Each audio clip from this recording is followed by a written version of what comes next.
Hi, welcome to Club Solutions Leadership Viewpoint. My name is Ralph Reyes, and I'm here today with Mel Kleist from the East Bank Club. Mel, welcome. Yeah, nice to be with you. Yeah, man, I appreciate you doing this. We have a lot of great things to talk about together, but for the few people that maybe who don't know you, can just do a brief introduction of yourself? Yeah, Mel Kleist, presently CEO of the East Bank Club. Been here for just about a decade, and I spent a decade before that in high volume, low price models. So kind of played both sides of the industry, and have some decent experience in both. Yeah. So maybe just give a quick overview of the vastness of the East Bank Club, maybe for people who aren't aware of what it's about. Yeah, so we're in downtown Chicago, urban country club, if you will, 400,000 square feet, 20 departments. So we have, basically everything fitness. And then we have a large segment of food and beverage. So we have restaurants, we have juice bars, we have now a market. And so we're pretty expansive on the food and beverage side too. Yeah. So I've had the opportunity to be to the East Bank Club several times and had the opportunity to work out there. Last time was in November and had a great time being out there. And it's one of my favorite clubs in the world to go to. So it's always great to get insights into what great operators are doing and how you're adapting to a changing environment. So that's part of what we wanted to talk about today, is starting off with all of the renovations that you've been doing probably over the last 4 years or so, from the planning process through to where you are today. So let's talk a little bit about, sort of what prompted the idea of, we need to revamp, or we need to redo some areas in the club. Yeah, so we've always been improving the club. We have our own engineers, carpenters, electricians, and we really try to stay on a consistent path of always making an improvement, because for members to see that, they see the value keeps increasing year after year. So we've always had the staff on our current on our payroll, which is a big help. I'd say that we probably had to put a pause on it, just like every other company in the industry, for a period of time. So we had these great ambitions that we wanted to pursue, but there was a time period where financials weren't there. But coming out of the pandemic, we were able to start back on some of those projects, and we're seeing that they're just adding value. Our whole goal is just, if if we can add value to the membership, that's the decision we want to make. We want to make a better member experience every day. Yeah. Now, when I was there, you were redoing the food and beverage space, but quite a few areas had already been redone. So, as far as like the thought process of how you decided what to change in the club and where to allocate your dollars, how did you all go about that? Because not everybody has your size, not everybody has your budget, but all operators should be thinking about the best and highest use of the square footage they do have. So how did you all go about deciding what we want to take away from and what we're going to add to? Yeah, so I think there's always, you have to keep in mind, where's the pinch point in your club? What's the tight spot that we just don't have enough room? And for us, that's either a locker room, because the locker rooms are cramped during prime times, or it's the weight room or the cardio floor. So that kind of led our first decisions. Then we looked at surveys from members and evaluated, where do they rank us high, where do they rank us low, where can we do better. So we found some opportunities in the survey results. And as far as spending our dollars, I mean, you're always trying to reinvest in the club as much as possible. So that's been our philosophy for 45 years. Is not to try to gouge the member, or to just try to simply make as much money as possible. We have a purpose here, trying to give people an environment they want to be part of for many years. So we're looking at decades of membership, if that's a philosophy. Yeah. Yeah. So then, okay, now let's dive in a little more specifically on food and beverage, because when I was there, you were showing me really some really interesting, innovative type things, really based on the changing of members' needs and sort of where the East Bank Club was as sort of this, I don't know, maybe an older downtown club and that type of dining versus where people are now. So some really cool things. Would you please share those with us? Yeah. So, well, 2017, I happened to experience really being a member out of the club because I don't typically live in the city of Chicago. I live in the suburbs, but my house was being sold, so I had to bachelor myself down here in an apartment while my family went to a lake house for the summer. So I was living like a member, and I was having the same challenges that I believe our members were experiencing. They walk into the club at 5 o'clock, they get a great workout, and then what do I do for dinner? That age-old question. And we had a great restaurant when you walk into the club, but it was empty. So I realized our members aren't actually using that as the source or solution for what's for dinner. So how can we better use this space? And so we wanted to turn that into a place that had a convenience factor, which is great meals, healthy meals. We have a dietitian on staff. How can we capitalize on that? We're always looking for that competitive advantage that really no one else is going to try to emulate, or they have no option to emulate. Grocery stores, if we're going to create a market, don't have dietitians. So that was a leg up for us. And today we can say that's coming into fruition, that this market just opened May 1st. And so what it also encompasses is just the incidentals. So you ever had your spouse or loved one say, can you go get a jug of milk from the grocery store? And the last thing I want to do after 12 hours of working is now venture out to the grocery store and go to the back end corner and grab a jug of milk. So how can we save them that trip? Well, they're already in the club. Now they're leaving on their way home, and they can grab eggs, milk, cheese, you name it, because we've expanded this thing greatly. And I guess the third thing is our members want what they want, and they're looking for this place to go grab something to eat that is going to fuel them for the day, but they want their own food choice to be made. So we go to if they went to our restaurant, they would possibly order off the menu, but more than likely they're going to modify our menu because they come every day. They're not necessarily coming here as a destination restaurant. They're coming here every day to fuel their body. So we created a salad bar. And so the salad bar is a way to make it how you want to make it. And so that's been an added benefit to the members too. And you have an element to the salad bar, right, where you're actually growing your own herbs? Yes. So we worked with a company locally. These microgreen refrigeration units are something that anybody can have anywhere in the country. But what you do is you grow the plants, the herbs, inside the refrigeration. We have 2 of these units. And then what we do is we take that harvest and we sell it in our grocery. And we also take those herbs and we use them in our weekly special for the grill for the restaurant. Yeah, and it's visually beautiful as well. So, because Yes. in food and beverage, right, you talk a lot about sort of fruit proof of freshness, right? But you'll see that in restaurants and places where they'll have this stack of limes or lemons on the counter, right? Because to give you that feeling that, oh, everything's fresh. But when you're literally seeing the things grown, and that's pretty in and of itself. I mean, it all plays together, I think, very, very nicely. Yeah, we're trying to make everything in that market kind of sell the image for us. Seeing your herbs being grown, seeing high-end specialty items that are carefully purveyed helps kind of add value to everything else, because we might have oat milk and almond milk, but we still carry regular milk, and we have eggs, but we have organic eggs made at a farm that's local. So there's those added imageries really sell the whole experience for us too. And we have a specific trademark called the Fit Meals. This concept is we make these meals 500 calories, high protein, low sodium, and our dietitian designs the meal. Our chefs prepare it. And so we have all these meals that are really healthy for our members, and it's the easy button for that. I can tell you right now, if you had a fit meal and you replaced it for, eating out once a day, you're going to get in shape. If you have 2 of them, you're literally going to change. You're going to shape your body in a month. So it's starting to really make headway. Are those selling well for you, Mel? They sell really well. Yeah. Yeah. The concept of like helping our members solve for the nutrition side is so often missed in the health club industry. We're competing for who has the best equipment, but we're going to lose that battle eventually.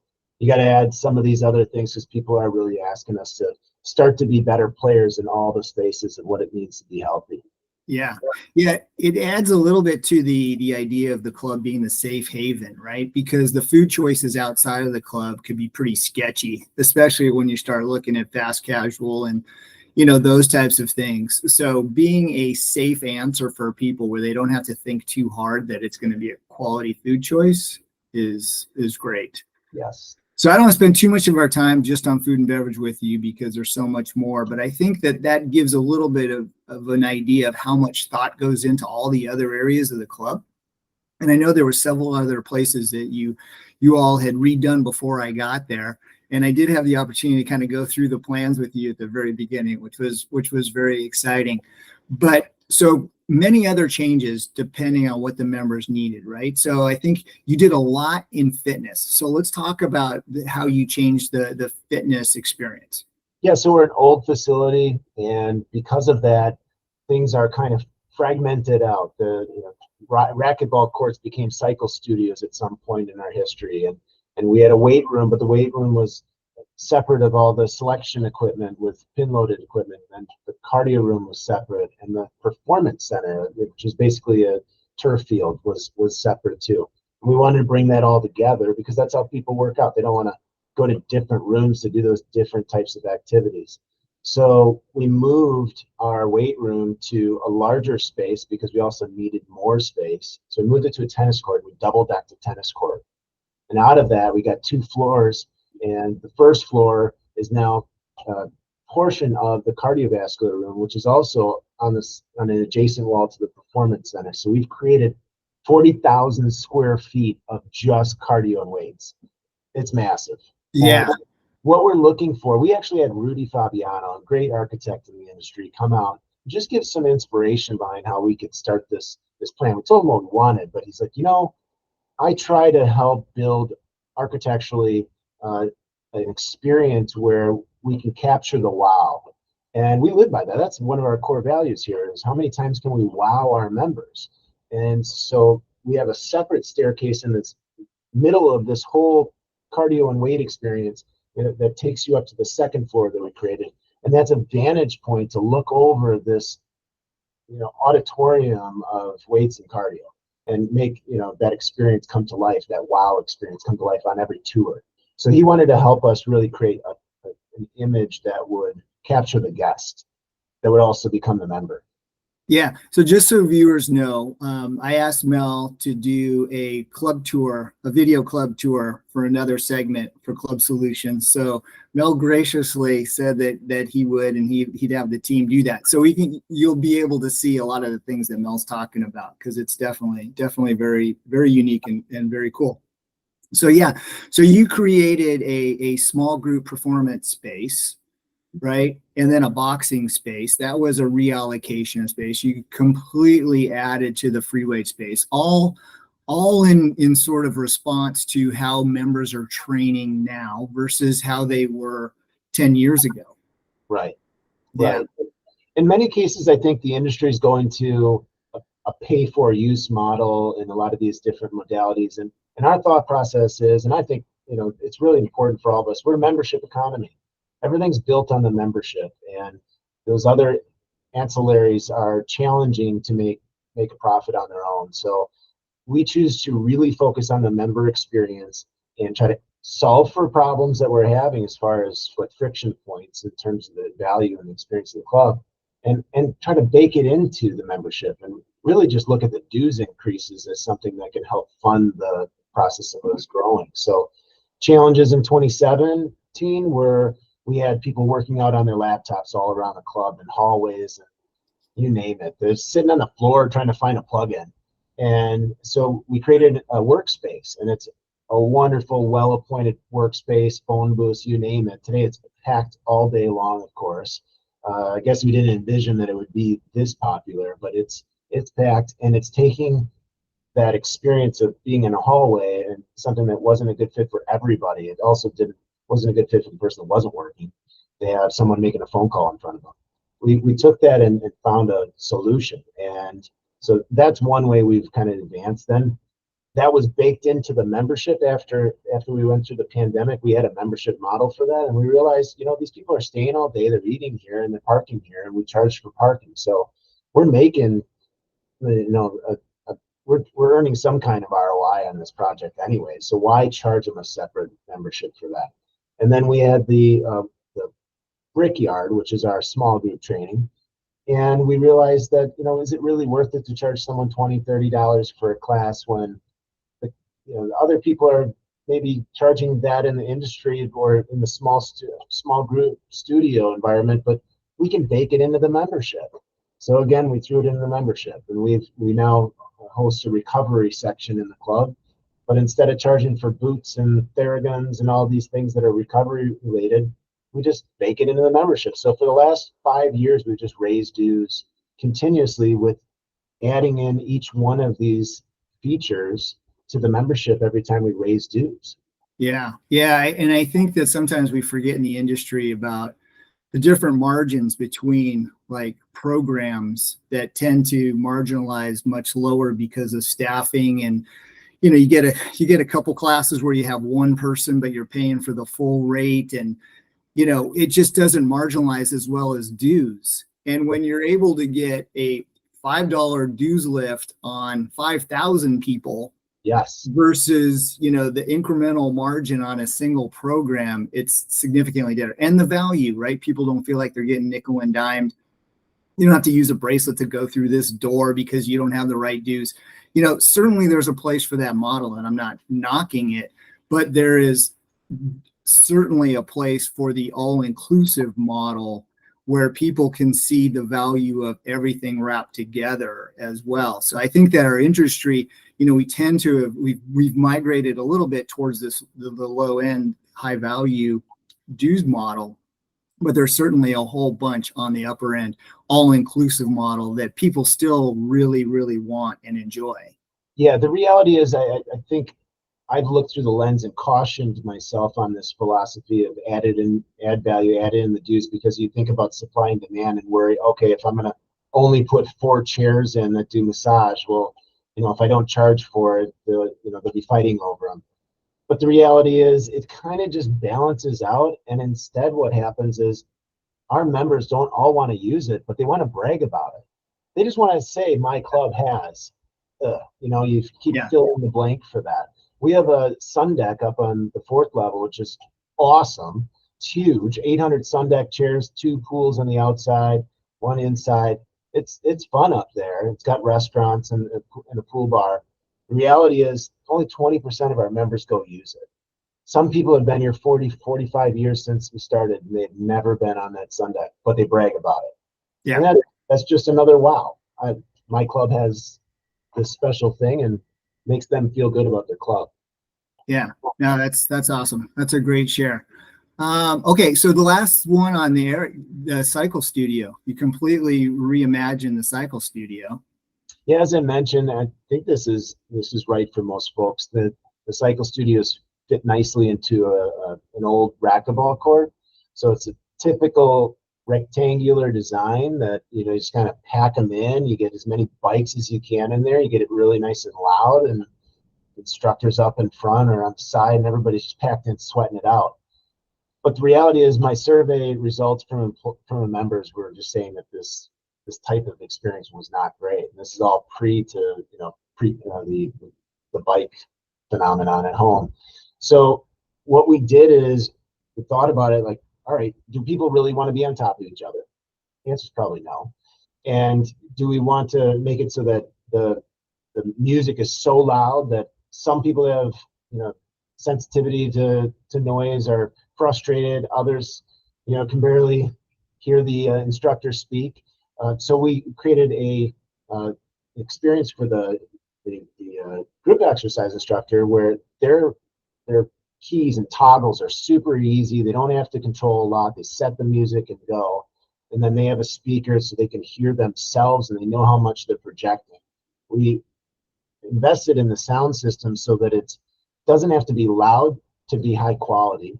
And then we spaced the bikes out. So now the room is like a theater, and it's like a 3,500 square foot footprint, but it's a phenomenal experience. And I think right now with so many clubs saying that maybe that one's that cycling studio environment is dropped off or is shrunk in terms of attendance. Ours is like still hanging very strong. And then on top of it, we have a 23 by 13-foot movie wall in front, so we can cast some cool stuff up, especially the music video rides are awesome. Yeah, I think that's the thing is that I mean, good cycling programs are thriving. Yes. Vanilla, bland, boring, uninspiring are not, right? And I think that's the difference. And members are smart enough and discerning enough to know the difference between the two. So I'd say if your cycling program's struggling, you probably just need to look at the overall experience, starting with the instructor and the environment, and see what kind of tweaks and changes you could potentially make. Yeah, make an investment in it that is really going to wow someone. And you already have the investment of the bikes, right? And that's the biggest investment, right? Yes. And then just, and then obviously the cost of the instructor incrementally, but you've already made that investment. So you might as well try to just take it another step or two further. Right. All right, Mel. Well, we talked a lot about the facility. This was great. I really appreciate it. Just to close up, what's on the horizon physically for the East Bank Club? Yeah, so there's always something with as much space as we have. We're looking at a full refresh of the locker rooms. The lockers are relatively new, but all the wet areas are going to be improved, all new tiling. And we really want to grow that experience of amenities within a locker room. So we have the fortunate aspect of really duplicate locker areas. So we have a north and a south shower area on both sides for men's and women. And so what we're going to do is we're going to create one dry sauna that's, for instance, a salt wall sauna, and the next will be an infrared and heat. We learned how we can do both combined, and that is a concern. So I think if our members were expecting heat and they got infrared, like where's the hot temperature? But in this day and age, you can put the two together. So we're going to put the two together. And then on the steam side, we have a eucalyptus, and we can add like a lavender or a different scent. And then there's so much talk about cold plunges, but cold plunges, we have 3, and they're great, but they're hard to maintain. People can go right from a steam or a sauna into a cold plunge. That doesn't sound like a good transition, in my opinion, because it sounds like it's going to get the water dirty. So we're looking at a cold room. The Europeans have like snow rooms. In Chicago, we don't need a snow room all that much, but a cold room. Outside. It's just to go from cold to hot. And so we're going to create basically a freezer. And it's something that you can stand in. We'll put some radiant heat in the floor, and that way your feet don't get cold, and you can go from that transition of hot to cold. So that's on the horizon for this year. We're going to start that project. And then we have a whole reimagining of Sun Deck, where we're going to create a resort-like experience up there. Not that we don't already have something that's pretty special, but we're looking at a really large pool bar area, overlooks the Chicago River, so great views. It's going to be awesome. All right. Well, that's awesome, man. It's so fun talking to you about this stuff because you guys do such a great job with it. So I'm going to end it there, but I'm going to say thank you for this portion. We're going to come back for part 2. And I just want to preview that a little bit because we're going to talk about leadership and team development and how you build culture at East Bank Club. So we're going to come back for that. But thank you so much. Have a good afternoon. Yeah, thank you so much. Take care.